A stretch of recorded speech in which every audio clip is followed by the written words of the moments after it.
Video में देखेंगे कि जो IFMS 3.0 की जो ट्रेनिंग है वो प्रोग्राम हम इसमें देखने वाले हैं। साथ में किस प्रकार हमें इसको यूज में लेना है वो इसी वीडियो के अंदर आपको ट्रेनिंग प्रोग्राम है वो पूरा समझाया जाएगा। इससे पहले अगर आप हमारे चैनल पर नए हैं तो कृपया वीडियो को लाइक एंड शेयर जरूर करें और चैनल को सब्सक्राइब कर लें।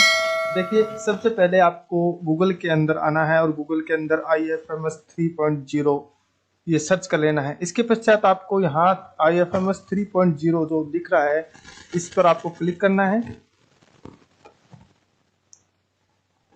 इसके बाद जो DDO है वो अपनी ID है वो यहाँ पर इनपुट करेगा।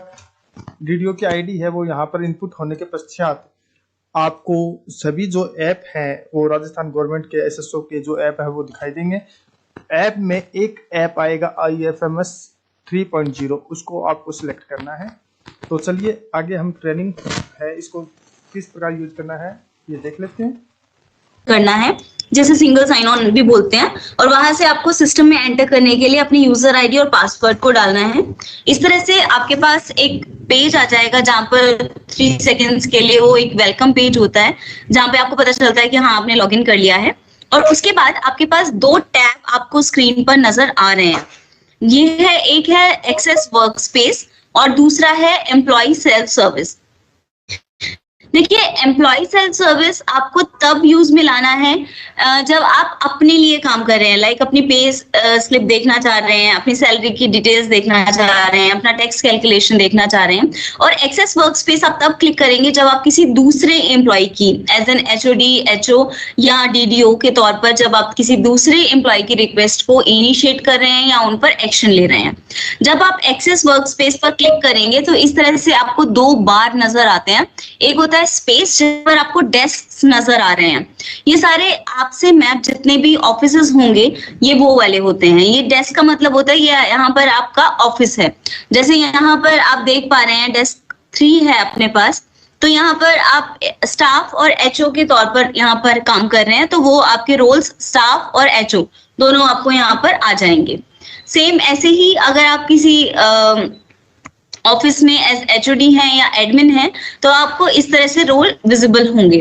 तो अभी अगर आपने एज एन HOD काम कर रहे हैं तो वहां पर डिस्बर्समेंट इंजन में एम्प्लॉय मैनेजमेंट पर आपको क्लिक करना है और इस तरह से आपके सामने पूरा पेज आ जाएगा जहां पर आपका पूरा डैशबोर्ड होगा। यहाँ पर आपके जितने भी एक सेकेंड, मुझे लग रहा है थोड़ा सा नेटवर्क का इशू है, लैग कर रहा है। इस तरह से आपको सारे के सारे टास्क जो हैं वो विजिबल हो पाएंगे। तो यहाँ पर ऑथराइजेशन में आपको जाना है और यहाँ पर HO अथॉरिटी डिक्लेरेशन है। जब आपको हम ये प्रोसीजर दे देंगे तो आप खुद भी HO डिक्लेयर कर सकते हैं, बट अभी के लिए आपको मेल करना है जो ईमेल आईडी मैंने आपको दिखाया था, और वहां से आपके जो HOs हैं वो मार्क हो जाएंगे और HOD मार्क हो जाएंगे। HOD को मैप कर देंगे हम लोग। अब जितनी फंक्शनैलिटीज हैं वो HO के तौर पर आपको करनी है, तो हम HO से लॉगिन हो रहे हैं। प्रोसीजर सेम है, आपको लॉगिन करना है अपने SSO ID से, डिसबर्समेंट इंजन पर जाना है, एम्प्लॉय मैनेजमेंट पर क्लिक करना है और इस तरह से आपका पूरा डैशबोर्ड आपके सामने होगा। यहाँ पर माय टास्क लिस्ट आती है जहां पर आपसे रिलेटेड जितने भी रिक्वेस्ट हैं वो पूरे विजिबल होंगे। यहाँ पर आपके जितने pending request, reverted request, approved request या रिजेक्टेड रिक्वेस्ट होंगे जिन पर आपको एक्शन लेना है वो यहाँ पर डिस्प्ले आ जाएगा। अब दूसरी चीज है कि यहाँ पर एम्प्लॉय मैनेजमेंट आता है। यहाँ से आपको एम्प्लॉय रजिस्ट्रेशन पर जाना है। किसी भी एम्प्लॉय को आप 2 तरीके से यहाँ पर कर पा रहे हैं। अगर वो एक नया एम्प्लॉय है जो आपके सिस्टम में यानी कि पे मैनेजर में ऑलरेडी एग्जिस्ट नहीं करता है तो आपको यहाँ से रजिस्टर अ न्यू एम्प्लॉय पे जाना है और वहां पर आपको उसकी सारे डिटेल्स फिल करने हैं, वो मैं अभी आपको पूरा बताऊंगी।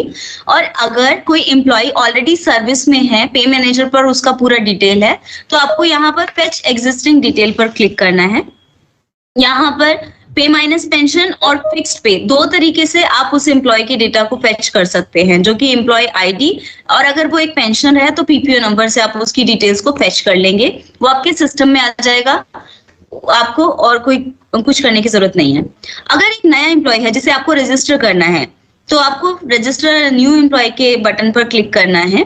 उनके सर्विस की डिटेल्स आपको यहाँ से फिल्टर आउट करके देनी है ड्रॉप डाउन लिस्ट से, कि वो ऑल इंडिया सर्विस से हैं या इंडियन एयरफोर्स से हैं, इलेक्टेड मेंबर हैं, और यहाँ पर आप उनको सब सर्विस डिटेल्स दे देंगे।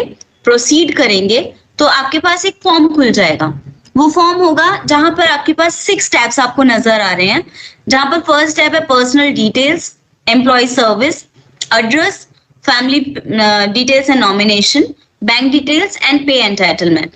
पहला जो टैब है वो है पर्सनल डिटेल्स का। यहाँ पर आपको एम्प्लॉय का फोटोग्राफ अपलोड करना है, ये मैंडेटरी है, और उसका साइज 1 MB है मैक्सिमम। तो कोशिश कीजिएगा वो आप अगर आपका फोटोग्राफ अपलोड नहीं हो रहा तो प्लीज आप उसके साइज को चेक कर लीजिएगा। वो सही फॉर्मेट में होना चाहिए और सही साइज का होना चाहिए, तभी वो अपलोड हो पाएगा। दूसरा है is Rajasthan domicile. By default वो यस आ रहा है क्योंकि हम लोग राजस्थान सरकार के लिए काम कर रहे हैं, तो हम लोग मानकर चल रहे हैं कि वो डोमिसाइल होगा और उनके पास जनाधार आईडी होगा। देखिए यहाँ पर आपको एम्प्लॉय की जितनी भी डिटेल्स हैं वो उनके अपॉइंटमेंट लेटर में जो डिटेल्स हैं उसके अनुसार फिल करनी है। बट यहाँ पर एक फीचर दिया जा रहा है कि जैसे ही आप उनका जनाधार आईडी यहाँ पर एंटर करेंगे तो कुछ डिटेल्स जो जनाधार वाली डिटेल्स हैं वो यहाँ पर ऑटो पॉपुलेट हो जाएंगी, ताकि आप लोगों को सारी डिटेल्स फिल नहीं करनी पड़ रही है। तो जैसे भगवान सिंह को हमने यहाँ पर सिलेक्ट किया है, तो भगवान सिंह जी की सारी डिटेल्स जो मैंडेट हैं वो यहाँ पर आ जाएंगी, और बाकी जो डिटेल्स हैं लाइक ब्लड ग्रुप है, आइडेंटिफिकेशन मार्क है, जो जितने भी स्टार मार्क डिटेल्स हैं, और जो भी जब भी आप सबमिट कर रहे हैं या नेक्स्ट कर रहे हैं तो वहां पर वो रेड में बोल्ड में आपके पास आ जाएगा कि ये डिटेल्स आपको करेक्ट करनी है। और अगर कहीं पर भी अपॉइंटमेंट लेटर में और जनाधार आईडी में वहां पर डिटेल्स मिसमैच हो रही हैं तो वो आपको अपॉइंटमेंट लेटर के हिसाब से ही वहां पर एंटर करनी होंगी। इस तरह से आप उनके होम की और बाकी जितनी भी रिक्वायरमेंट डिटेल्स हैं वो सारी एंटर कीजिएगा ड्रॉप फिल्टर से, और यहाँ पर उनकी जितने भी सपोर्टिंग डॉक्यूमेंट्स हैं वो आप यहाँ पर एंटर कीजिएगा, ऐड कीजिएगा और नेक्स्ट पर जाइएगा। देखिए आपके राइट हैंड साइड में आपको एक नेक्स्ट बटन नजर आ रहा है जो कि आपको दूसरे टैब पर लेकर जाएगा, और आपके लेफ्ट हैंड साइड में सेव एज ड्राफ्ट का एक बटन आ रहा होगा। ये आप कभी भी अगर इस पेज से किसी दूसरे पेज पे जा रहे हैं तो प्लीज सेव एज ड्राफ्ट करते रहिएगा। इससे क्या होगा कि जितनी भी डिटेल्स आपने एंटर की हैं सिस्टम में वो वहीं पर ही रहेंगी। जब भी आप उसको रिज्यूम करेंगे तो वापस से आपको सारी डिटेल्स फिल नहीं करनी पड़ेंगी। दूसरा आता है हमारे पास सर्विस डिटेल्स। सर्विस डिटेल्स में देखिए ये सारे के सारे जो रेड में और हाईलाइटेड आ रहे हैं ये सारे डिटेल्स आपको यहाँ पर फिल करने हैं। ये मैंडेटरी फील्ड्स हैं। उसमें आपको एम्प्लॉय का स्टेटस, एम्प्लॉय सर्विस का स्टेटस और designation as per service cadre, ये सब आप यहाँ से सिलेक्ट कर सकते हैं ड्रॉप डाउन लिस्ट से।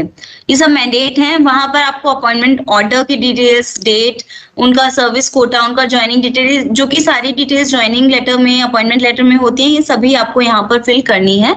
और जितने भी सपोर्टिंग डॉक्यूमेंट्स है वो प्लीज इंश्योर कीजिएगा कि वो आप यहाँ पर अपलोड कर रहे हैं। अदरवाइज बाद में फिर वहां पर सर्विस जो भी एम्प्लॉय की सैलरी होगी वहां पर वो इशू क्रिएट करेगा और ना ही वो आपको सबमिट करने देगा। उसके बाद हम नेक्स्ट स्टेप पर जाएंगे। वो आपके पास आते हैं आपके एड्रेस डिटेल्स। जो भी एम्प्लॉय के एड्रेस होंगे परमानेंट एड्रेस में यहाँ पर फिल कर दीजिएगा, और अगर सेम उनका करंट एड्रेस है तो आप यहाँ पर जब भी टिक करेंगे तो जो आपने यहाँ पर परमानेंट एड्रेस में उनकी डिटेल्स फिल किए होंगे वो सेम करंट एड्रेस में रेप्लिकेट हो जाएंगे। आपको वापस से फिल करने की जरूरत नहीं पड़ेगी। नेक्स्ट स्टेप हमारे पास आता है फैमिली डिटेल्स एंड नॉमिनेशन। तो देखिए जैसे हमने उनका जनाधार एंटर किया था तो वहां पर उनका एक एंट्री और थी मेथी देवी जी के नाम से, जो कि फीमेल है, उनकी मदर है। तो ये सब डिटेल्स वहां पर ऑलरेडी एग्जिस्ट करती हैं। और जो बाकी डिटेल्स हैं लाइक इनका जनाधार आईडी क्या है, इनका प्रॉपर पूरा नाम क्या है, अगर नाम में कुछ डिस्क्रिपेंसी है तो आप यहाँ से उसको एंटर कीजिएगा। उनका रिलेशनशिप क्या है एम्प्लॉय के साथ, उनका DOB, उनका जेंडर, ये सब आप यहाँ से देंगे। और नॉमिनी डिटेल्स में जिस स्कीम के लिए आप उनको नॉमिनेट करना चाहते हैं वो यहाँ से दीजिएगा। अगर यहाँ पर एक ही नाम है, ठीक है, तो यहाँ पर आप एक ही नाम आ रहा है, लेकिन अगर मल्टीपल नाम आ रहे हैं यहाँ पर तो आप सिलेक्ट कर सकते हैं। लाइक कम्यूटेशन के लिए आप एक मेंबर को बना रहे हैं, प्रोविडेंट फंड के लिए आप दूसरे को बना रहे हैं, उनका रिलेशन यहाँ से दीजिएगा और जितना परसेंटाइल आप यहाँ पर देना चाहते हैं नॉमिनी को यहाँ से देकर और फिर आप उसको ऐड कर दीजिएगा। तो इस तरह से उनकी नॉमिनी डिटेल्स भी यहाँ पर एंटर हो जाएंगी। नेक्स्ट करेंगे तो आपको बैंक डिटेल्स का सेक्शन आएगा। बैंक डिटेल्स की आपको खासा ध्यान रखना पड़ेगा क्योंकि ये सभी के सभी डिटेल्स बिल्कुल करेक्ट होने चाहिए, अदरवाइज एम्प्लॉय के यहाँ पर नया पोर्टल है 3.0।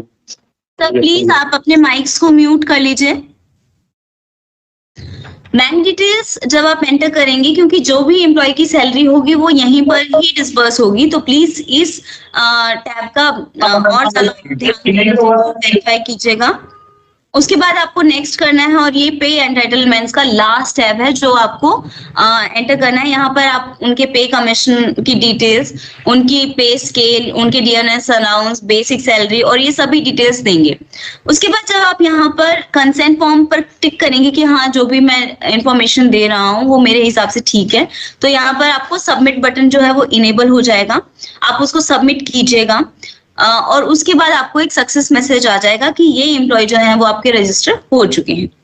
उसके बाद देखिए, अभी मैंने आपको बताया कि किसी भी एम्प्लॉय को न्यूली रजिस्टर कैसे करना है, तो आपको ये सारे के सारे 6 के 6 टैब्स यहाँ पर आपको एंटर करना है। बट अगर किसी एम्प्लॉय का मॉडिफिकेशन करना है, डेटा का अपडेट करना है या उनकी डेटा को चेंज करना है या अमेंडमेंट करने हैं किसी डेटा में, तो आप पर्टिकुलर प्रोफाइल को भी एडिट कर सकते हैं यहाँ से, जैसे उनका profile modification, personal details, service details, address, उनकी bank details, family and nominee details या पे एंटाइटलमेंट की डिटेल्स होंगी। तो आप एक एक टैब को भी यहाँ से जाकर प्रोफाइल मॉडिफिकेशन में जाइएगा, सिर्फ यही एक पेज आपको खुलेगा, आप यहाँ पर उनकी डिटेल्स को डालिएगा और सबमिट कर दीजिएगा। सेम ऐसे ही बाकी डिटेल्स के लिए भी आएगा। यहाँ पर जैसे उनके अगर आपको बैंक डिटेल्स एडिट करने हैं तो मॉडिफाई कीजिएगा, यहाँ पर आपके बैंक डिटेल्स की पूरा पेज खुल जाएगा, यहाँ पर आप उनकी बैंक डिटेल्स को एडिट कीजिएगा, अपडेट कीजिएगा और सबमिट कर दीजिएगा। तो इस तरह से आप एम्प्लॉय के डिटेल्स को अपडेट एंड मॉडिफाई भी कर सकते हैं। नेक्स्ट हमारे पास है ऑप्शन एम्प्लॉय ट्रांसफर मैनेजमेंट, जो कि अपने नाम से ही आपको पता चल रहा होगा कि किसी भी एम्प्लॉय को आपको ट्रांसफर करना है। तो वहां पर ज्वाइनिंग एंड रिलीविंग 2 ऑप्शंस हैं। यहाँ पर आप सर्च कर सकते हैं, जिसके लिए ऑल में वो सारे के सारे एम्प्लॉयज जो आपसे मैप्ड हैं वो यहाँ पर डिटेल आ जाएगी। आप नाम से, उनके एम्प्लॉय आईडी से या उनके ग्रुप से भी उनको आइडेंटिफाई और सर्च कर सकते हैं। यहाँ पर अगर आपको किसी एम्प्लॉय को रिलीव करना है तो आप रिलीव बटन पर क्लिक कीजिएगा। जो एम्प्लॉय के बेसिक डिटेल्स हैं वो नॉन एडिटेबल मोड में आपको यहाँ पर नजर आ जाएंगे। रीजन दीजिएगा। अगर किसी एम्प्लॉय को सस्पेंड करना चाह रहे हैं तो वो यहाँ पर चेंज हेडक्वार्टर सस्पेंशन क्लिक कीजिए। यहाँ पर आपको उनका ट्रांसफर ऑर्डर, ये सारी डिटेल्स देनी है और सस्पेंशन की डिटेल्स देने हैं। लाइक सस्पेंशन ऑर्डर नंबर यहाँ पर मैंडेट रहेगा, सस्पेंशन ऑर्डर की डेट, उनका टाइम, रिलीविंग अथॉरिटी, अगर वो कहीं और ज्वाइन कर रहे हैं तो ज्वाइनिंग डिटेल्स, ये सब आपको एंटर करना है।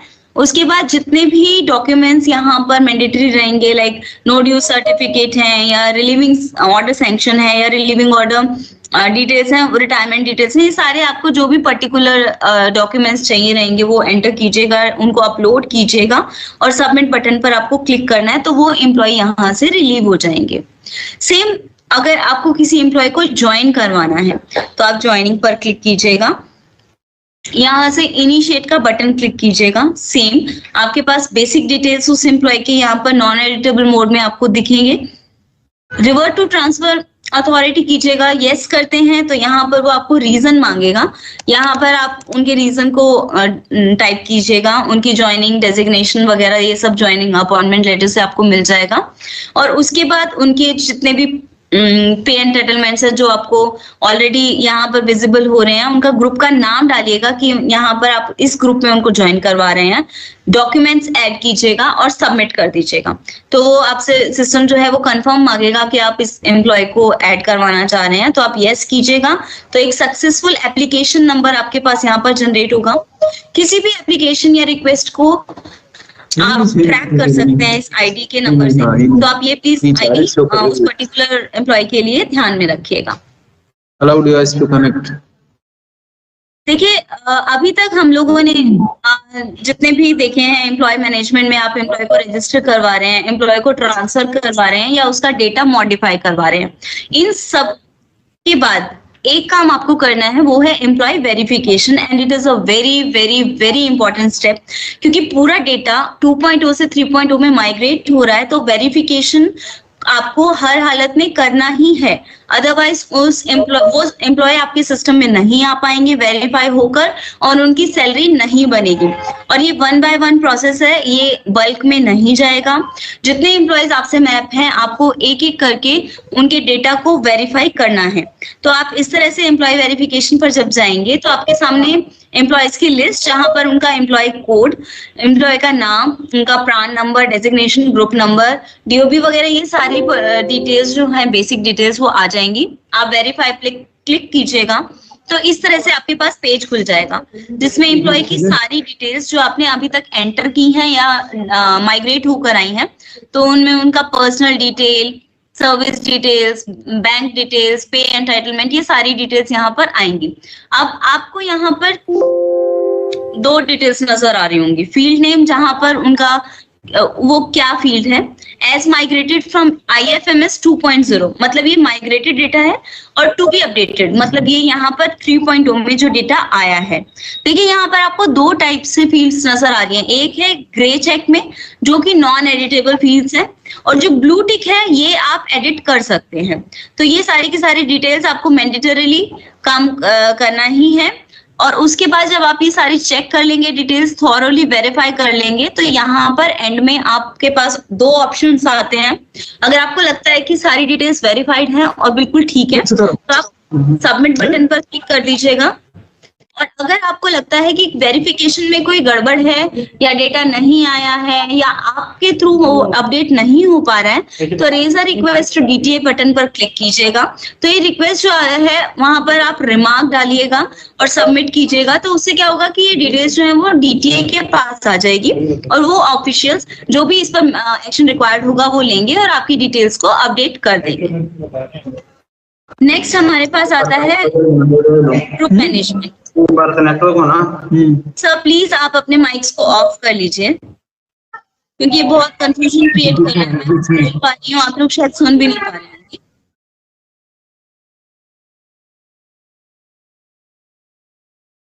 तो अब यहाँ पर हमारे पास आता है ग्रुप मैनेजमेंट का ऑप्शन। देखिए यहाँ पर ग्रुप मैनेजमेंट में 3 ऑप्शंस आपको विजिबल हैं, group creation, allocation and D allocation. Group creation में जितने आपके पास ग्रुप्स हैं वो आपके पास आ रहे हैं, और अगर आप कोई एक नया ग्रुप ऐड करना चाहते हैं तो यहाँ पर ऐड ग्रुप से भी आप क्लिक कर सकते हैं।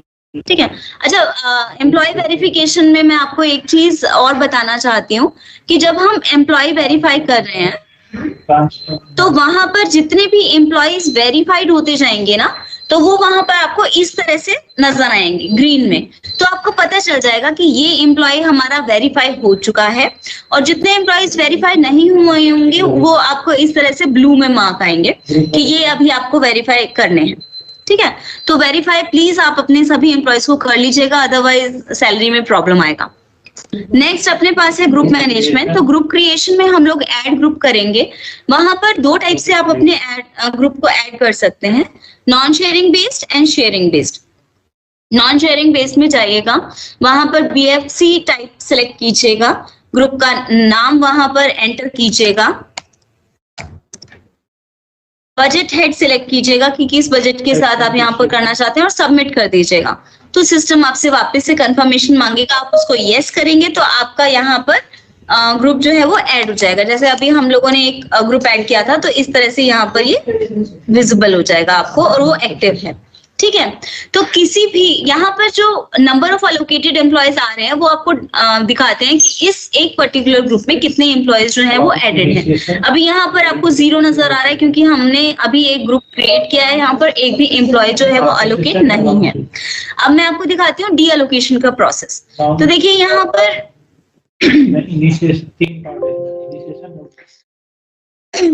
अलोकेशन और डी एलोकेशन। डी एलोकेशन में देखिए यहाँ पर ग्रुप कोड है, उसमें ग्रुप का नाम है। जब आप इस ग्रुप को क्लिक करते हैं तो यहाँ पर जितने भी एम्प्लॉइज इस पर्टिकुलर ग्रुप में मैप्ड हैं वो सभी पूरी एक लिस्ट आपके पास आ जाएगी। और जिस एम्प्लॉय को आप डी एलोकेट करना चाहते हैं उसके नाम के आगे के बॉक्स को चेक कीजिएगा, सेव कीजिएगा, सिस्टम आपसे कंफर्म मांगेगा, आप यस करेंगे तो इस तरह से वो एम्प्लॉय जो होगा वो डी एलोकेट हो जाएगा इस पर्टिकुलर ग्रुप से। सेम इसका प्रोसेस होता है एलोकेशन का।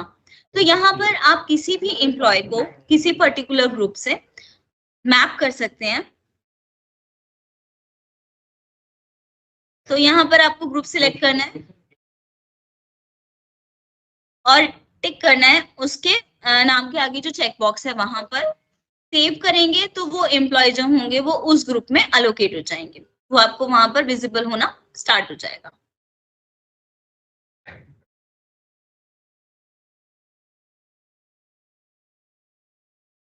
नेक्स्ट हमारे पास आता है सबसिस्टेंस मैनेजमेंट।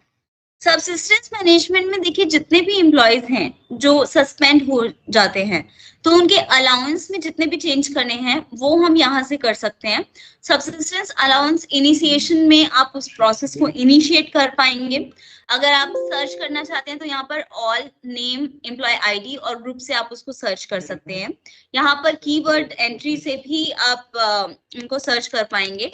जैसे हमने यहाँ पर किया तो वो कीवर्ड एंट्री सुरेश हमने यहाँ पर एंटर किया था तो ये एम्प्लॉय यहाँ पर आ गए हैं। अब उनका अलाउंस इनिशिएट करना है हमें, हम यहाँ पर जाएंगे, उनके डिटेल्स जो आपको दिख रहे हैं नॉन एडिटेबल मोड में वो यहाँ पर आएंगे। सबसिस्टेंस अलाउंस डिटेल्स आप क्लिक करेंगे तो यहाँ पर देखिए जो उनका करंट सैलरी अलाउंस है और डिडक्शन है वो यहाँ से आप देख सकते हैं। और जितने भी अलाउंस रिडक्शंस आपको करने हैं वो यहाँ पर डिस्प्ले हो जाएगा। तो ये आपको एक कंपैरिजन के लिए आ जाता है कि उनकी नेट सैलरी इतनी थी और डिडक्शन के बाद उनका नेट सैलरी जो होगा वो ये हो जाएगा। वहां पर जितने भी रिक्वायर्ड डॉक्यूमेंट्स हैं आप यहाँ से उसको एंटर कीजिएगा, अपलोड कीजिएगा और सबमिट कीजिएगा। तो ये आपका देखिए अब यहाँ पर इस तरह से वैलिडेशन फेल्ड आ रहा है, इसका मतलब यहाँ पर कोई मैंडेटरी फील्ड है जो आपने एंटर नहीं किया है। ये सारे वैलिडेशंस हम लोगों ने रखे हैं ताकि कोई भी एक इम्पॉर्टेंट फील्ड जो है वो रह ना जाए। और अगर आप जब तक उस वैलिडेशन को कंप्लीट नहीं कर देते हैं वो सिस्टम आपको आगे भी नहीं लेके जाने देगा। तो यहाँ पर आपको ऑर्डर नंबर डालना पड़ेगा, वो कब से इफेक्टिव हो रहा है, कौन सी प्लेस है उनकी एचओ में, और यहाँ पर रिमार्क्स आपको एंटर करने होंगे। तो वो आपका सबसिस्टेंस अलाउंस इनिशिएट कर देगा। अब कोई ऑलरेडी जिनका इनिशिएट हो चुका है अगर आपको मॉडिफाई करना है या रिवोक करना है तो यहाँ से आप मॉडिफाई और रिवोक भी उसको कर सकते हैं। सिस्टम में डिटेल्स पर जाइएगा, यहाँ से आप उनकी डिटेल्स को एडिट कीजिएगा और उसके बाद सबमिट कीजिएगा। तो जितनी डिटेल्स आप अपडेट करना चाहते हैं वो आपके सिस्टम में अपडेट हो जाएंगे। और रिवोक करना चाहते हैं तो रिवोकेशन पर जाइएगा।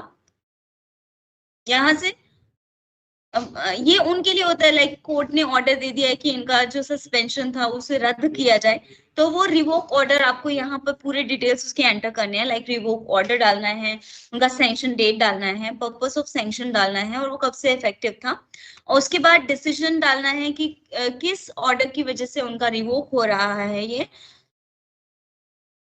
उसके बाद जितने भी सपोर्टिंग डॉक्यूमेंट्स हैं आप यहाँ से उनके टाइप को सिलेक्ट कीजिएगा। लाइक सस्पेंशन रिवोकेशन ऑर्डर आ रहा है, उसका डिस्क्रिप्शन यहाँ पर डालिएगा, अपलोड कीजिएगा। यहाँ से आप अपलोड करेंगे तो कोई भी पर्टिकुलर फाइल को आप सिलेक्ट करेंगे तो वो यहाँ पर एड ऑन हो जाएगा। उसके बाद सबमिट कीजिएगा, सबमिट हो जाएगा। क्योंकि यहाँ पर अभी हम लोगों ने ये डिटेल्स नहीं डाले हैं इसीलिए वो वैलिडेशन फेल का मैसेज दिखा रहा है, एरर मैसेज दिखा रहा है। जब आप यहाँ पर सारे डिटेल्स डाल देंगे तो वो आपको सक्सेसफुल मैसेज डिस्प्ले होगा, जैसे उससे पहले हम लोगों के पास एक डिस्प्ले हुआ था। उसके बाद हमारे पास आता है post and designation mapping.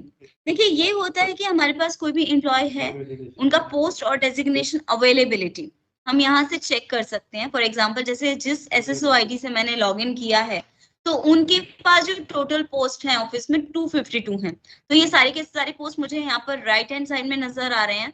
Search अगर आप पर्टिकुलरली किसी भी क्लास से करना चाहते हैं, किसी भी चीज से करना चाहते हैं तो आप इस तरह से सर्च कर सकते हैं कीवर्ड एंटर से। उसके बाद ये यहाँ पर ब्लू में हाइपरलिंक नंबर दिख रहे हैं, आप उसको क्लिक करके पूरी डिटेल्स आपको यहाँ पर आ जाएंगी कि इस पर्टिकुलर ग्रुप में कौन कौन से ऑफिसेस एडेड हैं, उनमें कौन कौन से एम्प्लॉयज हैं, along with the employee IDs, designation, उनका एक्चुअल पोस्ट क्या था, उनका सर्विस कैटेगरी का क्या था और सर्विस सब कैटेगरी क्या था। तो ये सारी डिटेल्स आपको यहाँ से नजर आ जाएंगे। इस हिसाब से आपको एक व्यू में रिपोर्ट दी जा रही है ताकि आप लोग पोस्ट को डीएलोकेट और अलोकेट कर सकें एक इजी व्यू के लिए। अगर हम पोस्ट डीएलोकेशन पर जाते हैं तो इस तरह से आपके पास एम्प्लॉयज की पूरी लिस्ट आ जाएगी। जिस एम्प्लॉय को आप डीएलोकेट करना चाहते हैं उस पर्टिकुलर ग्रुप से आप उसे डीएलोकेशन वाले बटन पर क्लिक कीजिएगा, यहाँ पर अपने रिमार्क्स को एंटर कीजिएगा, ओके कीजिएगा और इस तरह से सिस्टम कंफर्म मांगेगा, आप यस कीजिएगा तो वो पर्टिकुलर एम्प्लॉय उस पोस्ट से डीएलोकेट का मैसेज आपको सक्सेसफुली यहाँ पर विजिबल होगा। इसी तरह से आप किसी भी एम्प्लॉय की पोस्ट को अलोकेट करना चाहते हैं तो इस तरह से आपको अलोकेशन बटन पर क्लिक करना है, एक्शंस में जाइएगा, यहाँ से आपको ये व्यू बटन जो एडिटेबल मोड का एक साइन बटन है वहां पर क्लिक कीजिएगा। इनको डेजिग्नेशन यहाँ से आप सिलेक्ट कीजिए कि इस पर्टिकुलर डेजिग्नेशन पर मैं इनको अलोकेट करना चाहता हूँ, अलोकेशन बटन पर क्लिक कीजिएगा, सिस्टम में कंफर्म कीजिएगा तो वापस से आपके पास ये एक मैसेज आ जाएगा कि ये पर्टिकुलर एम्प्लॉय जो है वो इस पोस्ट पर अभी अलोकेट हो चुके हैं। तो इस तरह से आप ये प्रोसेस बहुत ही इजीली आप इस तरह से इनको कर सकते हैं। उसके बाद हमारे पास आते हैं बिल्स, जो कि मोस्ट इंपॉर्टेंट पार्ट होता है किसी भी एम्प्लॉय के लिए कि उनको सैलरी चाहिए होती है। तो सैलरी के लिए आप सबसे पहले जाइएगा सैलरी बिल्स में। देखिए अभी पे मैनेजर पर आप जो कर रहे थे वो ऑटोमेटिकली हो रहा था, सिस्टम में कोई चेंज नहीं है, सारे प्रोसेस जो हैं वो ऑटोमेटिक ही होंगे। बट यहाँ पर हम एक फैसिलिटी और दे रहे हैं, that is regular salary initiate, जो कि मैनुअली आपको करना है। तो यहाँ पर आपको ऑफिस नेम आपका नजर आ रहा है, जिस ऑफिस से आप ऑथराइजली ये सब कर रहे हैं काम। आपको फाइनेंशियल ईयर सिलेक्ट करना है, मंथ सिलेक्ट करना है और जिस ग्रुप से वो पर्टिकुलर एम्प्लॉय है वहां पर सिलेक्ट कीजिएगा, सर्च कीजिएगा। तो इस तरह से आपके पास पूरी की पूरी एक डिटेल आपके सामने आ जाएगी। अब जिस एम्प्लॉय पर आप एक्शन लेना चाहते हैं उनके सामने जो टिक बटन है लेफ्ट में, आप उसको क्लिक कीजिएगा, इनिशिएट बटन पर क्लिक कीजिएगा। तो इस तरह से आप उस सिस्टम से उनका मैनुअल सैलरी का प्रोसेस जो है वो क्रिएट कर सकते हैं। अभी एक चीज यहाँ पर जो आपको ध्यान में रखनी है वो ये है कि बिल रेफरेंस नंबर, देखिए ये बिल रेफरेंस नंबर आपको ध्यान में रखना पड़ेगा क्योंकि यही आप इजीली उसको ट्रैक कर पाएंगे। यहाँ पर 914707 जो नजर आ रहा है तो इस तरह से आपको वो बिल में नजर आएगा। उसके बाद हमारे पास आता है ऑटो सैलरी प्रोसेस। सेम आपको यहाँ पर फिल्टर से फाइनेंशियल ईयर, मंथ और ग्रुप सिलेक्ट करना है, सर्च कीजिएगा तो ये पूरे डिटेल्स आपके यहाँ पर आ जाएंगे। देखिए रेफरेंस आईडी जो हमारे पास अभी जनरेट हुआ था 914707 वो आपको यहाँ पर आ गया है। एक चीज और ध्यान में रखिएगा, ऑटो सैलरी प्रोसेस में हमने यहाँ पर एक फैसिलिटी आपको और दिया है जो कि है रिवर्ट केस सैलरी। अगर आपको लगता है कि किसी एम्प्लॉय का रिवर्ट करना है तो आपको क्या करना होगा, जो बिल नंबर है हाइपर लिंक्ड है, इसको क्लिक कीजिएगा। तो ये आपको लग रहा है कि इनकी सैलरी में कुछ डेटा मिसिंग है, गैप्स हैं या कुछ अपडेट करना है, तो आप वहां पर क्लिक कीजिएगा एम्प्लॉय आईडी को। उसके बाद रिवर्ट बटन पे क्लिक कीजिएगा, अपने कमेंट्स डालिएगा, यहाँ से आप डॉक्यूमेंट अपलोड कीजिएगा, सबमिट कीजिएगा, वापस से कंफर्म कीजिएगा। तो देखिए ये बिल रिक्वेस्ट जो थी 15114 जो सक्सेसफुली जनरेट हो गई है।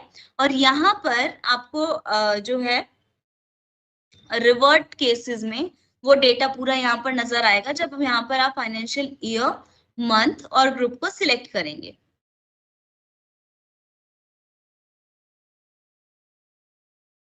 ये देखिए यहाँ पर आपने उन एम्प्लॉय का रिवर्ट किया था तो वो पूरे डिटेल्स यहाँ पर आ गई हैं।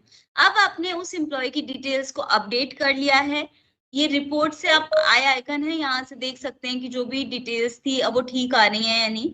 तो उसके इनर बिल्स, आउटर बिल या स्केड्यूल रिपोर्ट्स जो हैं वो पीडीएफ में यहाँ से आप देख सकते हैं।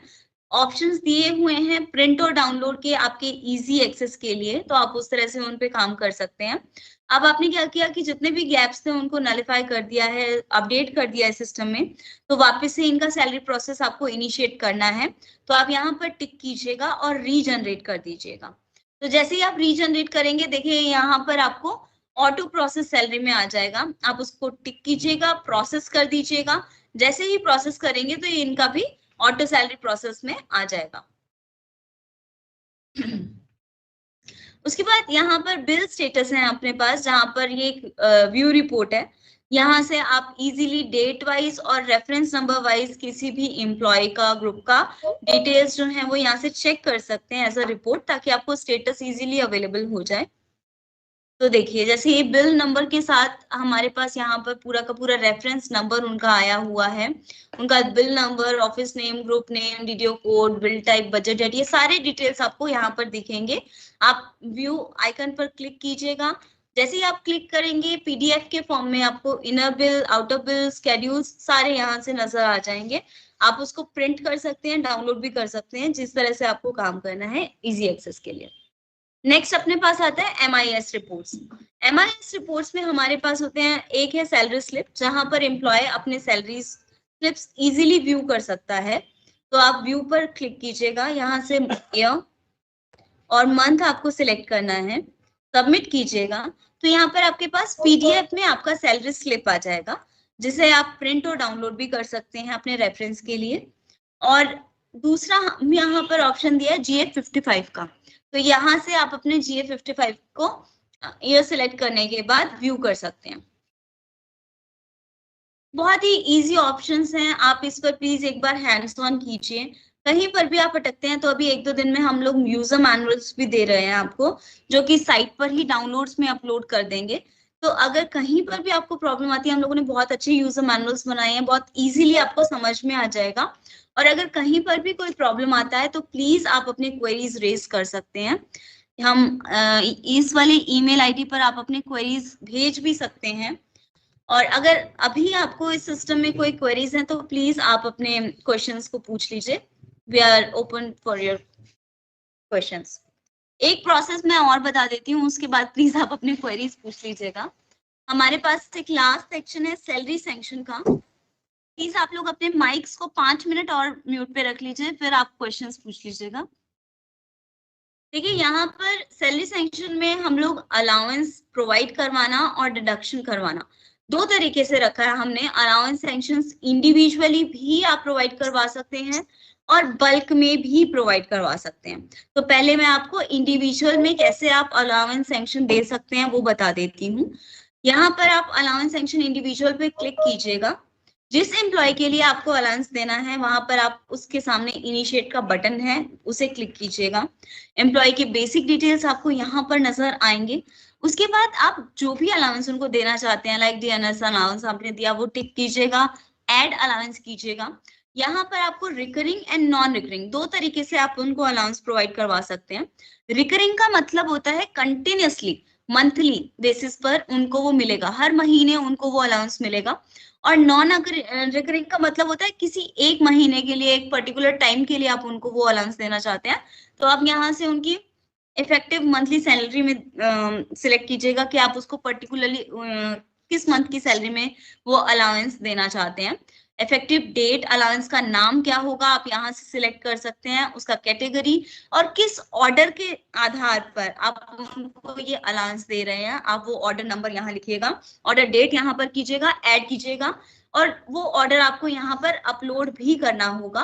तो और उसको जब आप सबमिट करेंगे तो इस तरह से आप उनको अलाउंस दे पाएंगे। ये था एक एम्प्लॉय के लिए। अगर आपको पर्टिकुलरली किसी ग्रुप को, पूरे के पूरे ग्रुप को एक ही अलाउंस देना है किसी ऑर्डर के तहत, तो आप यहाँ पर सिलेक्ट ऑल कीजिए। ये जितने भी एम्प्लॉयज यहाँ पर आपको नजर आ रहे हैं वो सभी के लिए आप वो पर्टिकुलर अलाउंस दे पाएंगे। एड अलाउंस कीजिएगा, वो सारी डिटेल्स जो रिकरिंग और नॉन रिकरिंग हम लोगों ने अभी डिस्कस किया था वो सब डिटेल्स आपको फिल करना है। ऑर्डर की डिटेल्स यहाँ पर डालनी है, ऑर्डर आपको यहाँ पर अपलोड करना है डॉक्यूमेंट में और सबमिट कर देना है। ये थे हमारे अलाउंस के। Next deduction. देखिए, जो जिस तरह से आपने अलाउंस दिए हैं उसी तरह से किसी एम्प्लॉय के लिए अगर आपको कोई पोर्शन या जैसे इनकम टैक्स डिडक्ट करना है, पीएफ डिडक्ट करना है, तो आप यहाँ से उसको इस कंपोनेंट को सिलेक्ट कीजिएगा।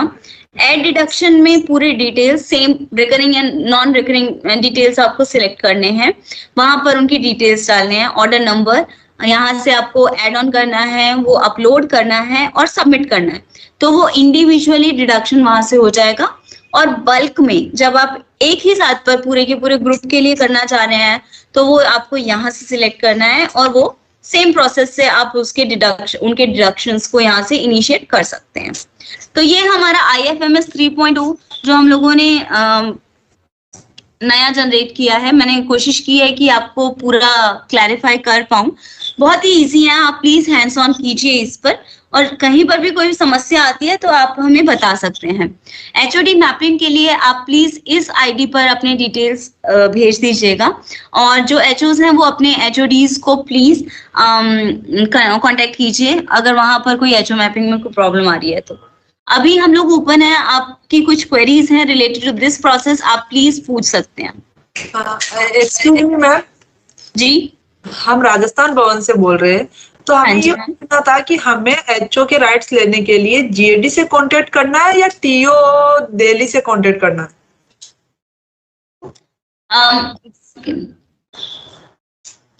मैम एक बार वापस रिपीट कीजिए आपका क्वेश्चन। सर, हम राजस्थान भवन वासी बॉम्बे से हैं, तो हमारी ट्रेजरी तो है दिल्ली में और हमारा हेड डिपार्टमेंट ट्रेजरी दिल्ली में, दिल्ली में जी, और हमारा इसका हेड डिपार्टमेंट GAD है। तो देखिए, आपको अपना जो आपका हेड ऑफ द डिपार्टमेंट है वो GAD है, वो GAD से ही मैपिंग कराना पड़ेगा आपको। GAD में ही HO के राइट्स लेने के लिए मैपिंग करवाना होगा। जी जी जी जी जी। आप एक बार जो स्क्रीन पे ईमेल ID डिस्प्ले की थी ना, वो वापस कर दोगे? हम फोटो ले ले उसकी, हम ले नहीं पाए। हाँ, ये आपको वापस कर देंगे डिस्प्ले अभी, ठीक है। तो लेकिन आपको पहले GAD से अपने आप को HO मैप कराना होगा, और एज ए HO आप ऑलरेडी जो है जो DDO या HO के रोल में काम कर रहे हैं वो ऑलरेडी दिल्ली ट्रेजरी के साथ में मैप ऑलरेडी हो आप, ठीक है ना। तो वो मैपिंग ऑलरेडी अवेलेबल है, वो एग्जिस्टिंग है, तो वो रहेगी, कोई दिक्कत नहीं है उसमें, इशू नहीं है। तो हम GAD में क्या डिटेल देख के क्या बोले उनको कि हमें HO के लिए? आप उनको रिक्वेस्ट रेज कीजिए कि अपना SSO ID इस समय जो प्रेजेंट हेड ऑफ ऑफिस है वो कौन पर्सन है, उनका क्या SSO ID है, ठीक है। तो उसकी डिटेल जब आप वहां, और आपका ऑफिस ID, तो उससे वो क्या करेंगे कि वो उस रिक्वेस्ट के अकॉर्डिंग उस पर्सन को HO आपके उस ऑफिस के लिए मैप कर देंगे। Okay sir, thank you. Hello sir, मैं दिल्ली ट्रेजरी से बात कर रहा हूँ। सर, हमारे वहाँ पर जो बटालियंस हैं इनमें क्या होता है कि इनका जो डिडक्शन होता है, एक मैथ डिडक्शन होता है, एक ट्रांसपोर्ट का डिडक्शन होता है, वो ट्रेजरी से करवाते हैं, वो डिपेंडेंट डिडक्शन में। तो उसमें बैंक अकाउंट अलग से डालना पड़ता है। तो जो IFMS 3.0 में इसमें कोई प्रोविजन नहीं है इसका भी? नहीं, बिल्कुल है, डिपेंडेंट डिडक्शंस का हम लोगों ने प्रोविजन रखा है, ठीक है। इसमें डिपेंडेंट डिडक्शन जो है आप उसका अकाउंट नंबर डालेंगे तो वो उसके अंतर्गत वो उसमें मैप हो जाएगा। जी सर, और इसमें अभी सिर्फ सैलरी बिल के बारे में ही हमें बताया गया है, कोई जैसे FCCTA मेडिकल इन बिलों के बारे में? नहीं, टीए मेडिकल अभी नहीं है। अभी जो आपको ये प्रोसेस बताया ना, एक बार के सैलरी स्टार्ट करते हैं, धीरे धीरे जो है हम सारे जो प्रोसेस है वो इस पे ले आएंगे। अभी जो आपको जितना प्रोसेस दिखा हुआ है ना, तो अभी तो आप उस पर एक बार स्टार्ट करें, क्योंकि हमारा एक बार ये है कि सबसे बड़ा चैलेंज हमारे लिए ये है कि IFMS 2 से जितना भी डेटा है वो इधर माइग्रेट हो गया है, उसका वेरिफिकेशन, और फर्दर अगर वो वहां पर जैसा भी डेटा था वो पता नहीं सही था या नहीं था, तो उसका अब हम लोगों ने कुछ राइडर लगाया है, तो उसका वेरिफिकेशन और उसका वापस अपडेशन ये आपको इमीडिएटली स्टार्ट करना है, और मैपिंग अपने आप को कराना है। ये कार्यवाही आप सबसे पहले कर लें तो इस महीने में, तो बहुत जल्दी ही ये बाकी प्रोसेस भी स्टार्ट हो जाएंगे। जी सर, और एक और क्वेश्चन था मेरा, जो जैसे पहले था कि हम DDO कोड बनाते थे, जो उनकी थी, जो हमारे अंदर जो ऑफिस आते थे उनके अंदर जैसे मल्टीपल, एक ही ऑफिस में 2-3 DDO होते थे, उनके हम DDO कोड बनाते थे। तो ये प्रोसेस जो है अब वो उधर से HOD करेगा? अभी भी रहेगा एक ऑफिस में, लेकिन अभी तक क्या होता था, आप ट्रेजरी केवल DDO से ही लेना देना था आपको ये मतलब नहीं था कि कौन HO है कौन DDO है। ठीक है ना। जी। तो अभी तक IFMS 2 में HO वाली टर्म नहीं थी ट्रेजरी के फंक्शन के अकॉर्डिंग। तो अब यहाँ पर ये HO और DDO वाला जो फंक्शन है वो जब मैपिंग हो जाएगा तो HO भी DDO रहेगा और DDO कोड तो आपको देना ही पड़ेगा एज इट इज पहले की तरह। तो वो IFMS 3 के माध्यम से वो रिक्वेस्ट आएगी, सब कुछ आएगा, उसका DSC मैपिंग होगा, वो सारी फॉर्मेलिटी एज इट इज रहेगी। जी। तो ये भी जैसे हम वेरिफिकेशन करते हैं तो इसे भी हमें इसमें इंटरनेट एक्सप्लोरर पे चलाना पड़ेगा DSC के साथ में। जी जी जी sir. Okay, thank you sir. Sir FEC bill तो अभी भी पे मैनेजर से ही बनेंगे ना?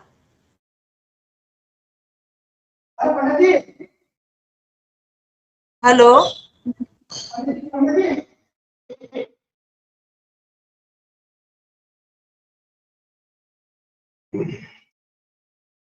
हेलो, रिकॉर्डिंग के साथ पूरी में मोबाइल नहीं क्या? ये अदर सैलरी के अलावा और बिल्स के अदर कहाँ से बनेंगे?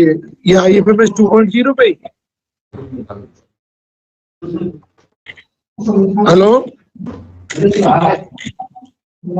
हेलो हेलो मात्र टीका ट्रेनिंग से सर PRI पे मैनेजर के बिलों का क्या होगा? PRI वालों का क्या है प्रोसेस? बड़े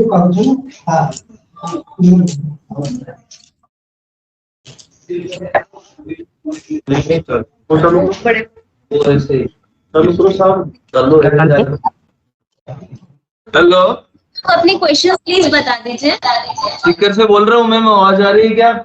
हाँ जी आ रही है, बताइए। मैनेजर के डाटा सर PRI पे मैनेजर के डेटा का क्या होगा? मैम अभी हमने आपको सैलरी बिल के लिए ट्रेनिंग दी है, तो जो अभी तक जो हमने बताया है उसी पे आपको एंश्योर करना है। इसके अलावा जो भी बिल बनेंगे उसका वही प्रोसेस रहेगा अभी के लिए। और जब के तो एम्प्लॉई है उनकी सैलरी की बात कर रहे हैं। Salary arrear, salary monthly salary जो PD अकाउंट से आती है ना उनकी। नहीं सैलरी एरियर किस पे बनेगा? पैसे पे बचती है ना सैलरी।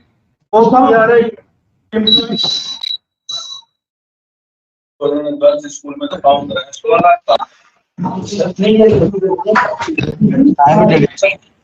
ठीक है सर, हम लोग इस ट्रेनिंग मीटिंग को अभी कंक्लूड कर रहे हैं। आप लोगों के जितने भी इश्यूज आ रहे हैं या प्रॉब्लम्स हैं टेस्ट वाली ईमेल आईडी पर डाल दीजिएगा। निशा एक मिनट।